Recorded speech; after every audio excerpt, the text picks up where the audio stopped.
So the new Lonely Tower Fractal was released, and I wanted to share some tips and some thoughts and hopefully help people get through it and help the community develop better strategies on how to handle this boss and ideally speed things up a little bit. My first playthrough the Fractal, I just pugged it entirely. It was a group of tier 4, just went straight to 100, and we wiped once on E-Park, and then we went with a full grab all the orb strategy, which really wasn't the best way to do it, and it took us a long time to get through the boss. So I hopefully developed a better strategy, but let me explain this boss a little bit. First things first, the boss has a lot of HP and a lot of movement that is required by basically everybody in the squad. Classes like Scourge, Virtuoso, and Spectre are ideal because there is a significant amount of boon corrupts required or boon strips required, regular break bars, forced movement, and so on. So any class that can deal damage from range has movement abilities like ports and access to boon strips and Condi cleanses are ideal. I'll go over some theory crafting on what the ideal team composition looks like that I think would work well in a pug meta, but first let's talk about the mechanics of the fight. So for E-Park, there is a lot going on. For those familiar with the bullet hell style of content, it is definitely classified as such, similar to the final phase of Siren's Landing or Dark Eye in Sunghwa Peak, except kind of worse. E-Park has 5 primary attacks. The first one is a spiral AoE attack where he drops circles in a spiral around him, a 4 arrows attack that corrupts boons, a pull attack or a suck attack as people like to call it, which sucks you in, an attack that causes an AoE under you that like summons spikes under you and it also follows you around, and a fire shock wave that also summons fissures on the ground. Each of these attacks, including an unspecified one, summons a different color of orbs that end up landing on the ground, and these orbs, I believe, are the key to making this fractal better. The spiral attack summons the blue orbs, the arrow attack summons the green orbs, the pull attack summons orange orbs, the shard following you around summons purple, the fire shockwave summons red, and an unspecified one summons yellow. I believe the best way to go about this fractal is to have each player of your team collect one specific orb that benefits the most, and then a couple people, like 1 or 2,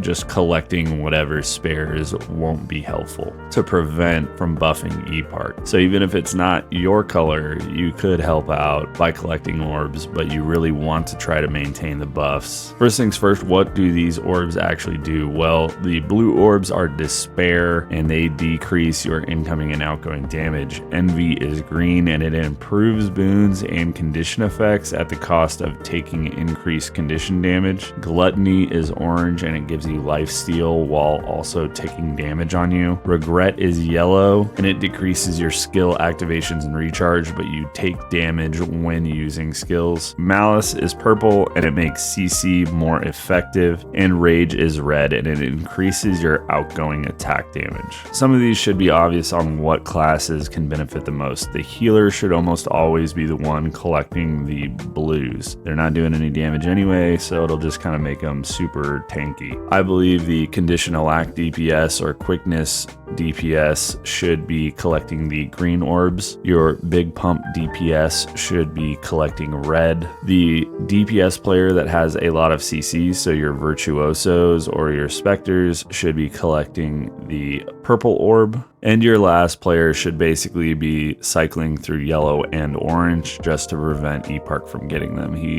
The last player can be kind of like the random cleanup crew guy while everybody else focuses on one particular color. Outside of this mechanic, E-Park has a CC bar that comes up, and successfully breaking it will remove stacks of the orbs that he gets that the group fails to collect and he absorbs. He gets all the benefits that I've mentioned above, but none of the drawbacks. So if you let him collect too many orbs, especially the damage buffs, his attacks can start to one-shot you if you miss dodges, which in this encounter, you're going to miss dodges. This fight feels really like a war of attrition, more so than a skill-based fight. There are already a handful of T4 solos posted on YouTube, and my goal is to simplify and expedite the fight so it doesn't take 20 minutes to complete. A team comp that I feel would work pretty well is Heal Chrono, Heal Scourge, or Heal Druid, paired with an Alacrity Scourge or a Condi Quickness Herald, with your DPS classes being Virtuoso, Condi Scourges, or Condi Specters. While down the road, maybe some power classes will be added or viable, it's hard to say if they can compete considering the amount of movement required in this fight and the benefit that range has in this fight. Overall, I'd love to see this boss's HP nerfed or have the attack spacing given a little bit more time for reaction of the group. As shown, there is a lot of overlapping mechanics with this encounter. I think that assigning orbs to individual roles,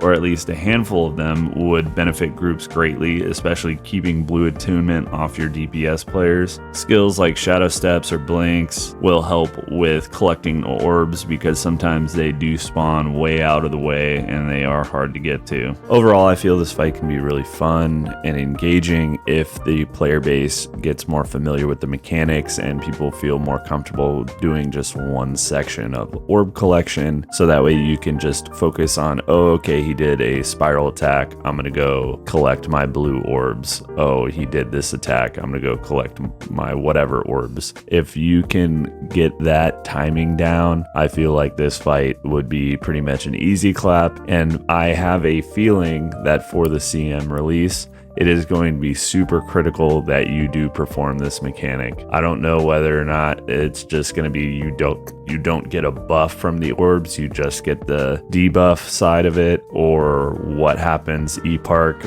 just gets super buffed. I don't know what they have in mind for the CM because this fight already is pretty challenging, but we'll see. I do feel it is overtuned, and ultimately we really don't know the final state until the CM is out. This is brand new content release, so if you have any better strategies, or if your group is using a different strategy that expedites the fight, the first clear that I did took about 28 minutes with one wipe. I know that is a long time, and it is definitely not the way we were supposed to clear it. We just, I guess, proved that you can just brute force your way through it. We were running a Heal Tempest, a Condi Mech, an Alacrity Scourge, a Virtuoso, and a DPS Reaper, I believe.